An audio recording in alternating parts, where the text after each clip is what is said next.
With the high bar squat, what we're doing here, your feet can be narrower than a powerlifting squat. A powerlifting squat, even I'll go here, outside shoulder width, feet turned out, because I'm leaning forward more, purposely leaning forward, pushing the hips back, and the shins stay upright. So you do actually, like shins can't really stay upright here, the narrower you get. As we hinge at the hips, your shins are going to naturally come forward, knees over toes, which is okay. Find the distance between your feet that makes it comfortable for you to get into a full squat, keeping a neutral back. Okay? So you don't want to be arching your back super, and you certainly don't want to roll your shoulders forward in order to make it happen. Find the depth where you can keep pressure on your two front toes on that tripod and in your heels, and keep your back neutral. Not super arched, not super rounded, just completely neutral. Boom. Okay? A lot of times, a good little cheat is go into where you would naturally go if I was going to tell you to jump as high as you could without getting a running start, okay? So you would be like, okay, I'm just going to jump, I'm going to leap up. Usually that's about right. It's where you feel stable and you can keep that stable tripod feet and get good lift out of your glutes, okay? So that's the deal with the setup of the feet.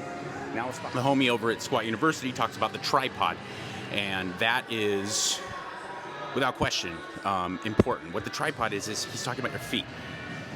Stand over your feet as you prepare to take the bar, and feel the front toe, the very big toe up in that corner, the little pinky toe, feel it touching the ground, and then also the heel, the middle of the heel. So there's a three-pronged tripod.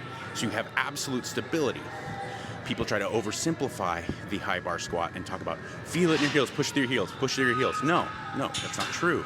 You want to push through the entirety of the foot. Keep the arch, really feel like you're grabbing the ground with your entire foot. I actually use a little cheat, and I use my pinky toe and my big toe, and I try to kind of grab the ground like you would with your hands. Try to actually squeeze into the ground like a zombie on The Walking Dead ripping into a carcass. Squeeze into the ground and drive into the ground. My heel is naturally going to be pushed into the ground. So using those toes, those two toes, just those two, the pinky, the small toe and the big toe, it really creates this complete comprehensive foot placement, okay? And stability and placement from your feet is the most important. All right, here we go. What we're shooting for, not too high so that you have to get on your toes, but not low enough that you have to actually squat down. You want to be able to pull yourself into the bar. First, what I like to do, by the way, here's a little tip.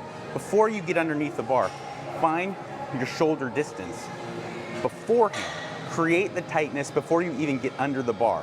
What do I mean by create the tightness? Well, from the belly up, you should prepare as if you're going to do a behind the neck shoulder press. What that does is it forces you to get stable in the upper shoulders. I hate seeing people get ready to squat and they're all loosey-goosey here. And they're just like, oh, let me get, and then I'm fine. No. The shoulder blades, the thoracic area needs to be a shelf in the high bar squat. It needs to be your shelf to keep the bar upright.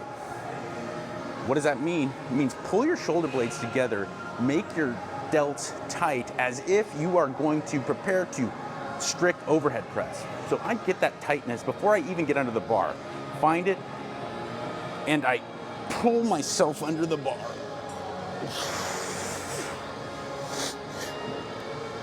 Now, the shoulder blades behind me are going to get together as if you are trying to squeeze a pencil between them. Boom. Then we get up. Now, I've already created that tension in my shoulders, pulled my shoulder blades together, getting my traps up, but I'm not shrugging. I just pulled them back and together. At this point, breathe, hold, and create stability in the trunk. Hips go back, shins go forward, creating a descent that keeps the bar travel completely over my midfoot the whole time. And then the bar travel is completely over my midfoot as it comes up. Tightness, pull yourself under the bar, creating that shelf. Up. Now, here's another thing. Don't get lazy with your elbows. Keep them elbows down by your lats. Like I said, preparing to shoulder press it. Don't let your wrists come over the top. Ow, I'm cramping. Now, watch the bar travel. It's over my midfoot as I'm finding that tripod stability. Hips go slightly back, shoulders go slightly forward. Really, my shins go forward, creating enough room for that bar to stay over my midfoot. Again, now I squeeze the glutes and I push my shins back. Boom. Okay? Bar travel is up. Shoulders go slightly forward, keeping that bar in an upright position in that straight line. Shins are gonna come way forward. That's okay. My hips are going back, pulling that balance where the bar stays in the middle. Keeping that stability in the tripod, make that bar go straight up and down.